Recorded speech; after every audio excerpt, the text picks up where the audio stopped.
যারা টক্কর দিতে আসে তাদেরকে কেউ জিগাও ওরা খেলার সিস্টেম কি জানে?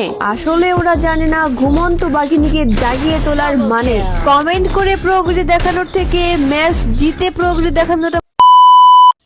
তুই যে একটা মাগি ছোদা সেটা কে জানে।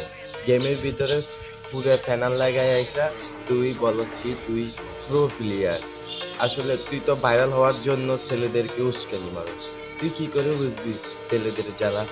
আরে মাগি ছোদা, যদি তুই ফ্যানাল ছাড়া আসস তাহলে আয়, তোর জন্য আমি বসে আছি, ঠিক আছে?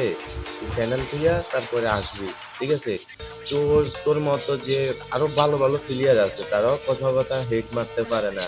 আর তুই মাগি চোদা ব্যানার লাগাই আইসা তুই মাগি চোদা বলস কি তুই ভাগিনী। তুই কিসের ভাগিনী? তুই কি ভালের ভাগিনী? তুই তো মাগি চোদা, তুই একটা মাগি চোদা। তুই হচ্ছে যে ভাইরাল হওয়ার জন্য মানুষকে বলস কি তুই ভাগিনী। কিসের ভাগিনী? তুই কি খেলোয়াড়? তোর যদি হেডা যদি দূর থেকে আইস আমার সাথে কাস্টম গেমটি আইস, তোর জন্য হেডায় যদি তোর থাকে এই ভিডিওটা তোর জন্য।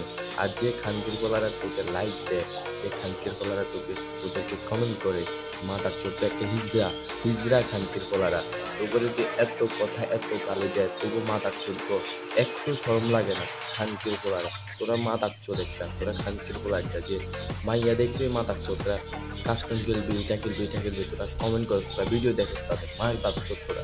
তোরাদের জন্য আজকে খানকি মাগিরা আগে লেগে গেছে, ঠিক আছে? মাইন্ড কথাগুলো শুনে যাবি।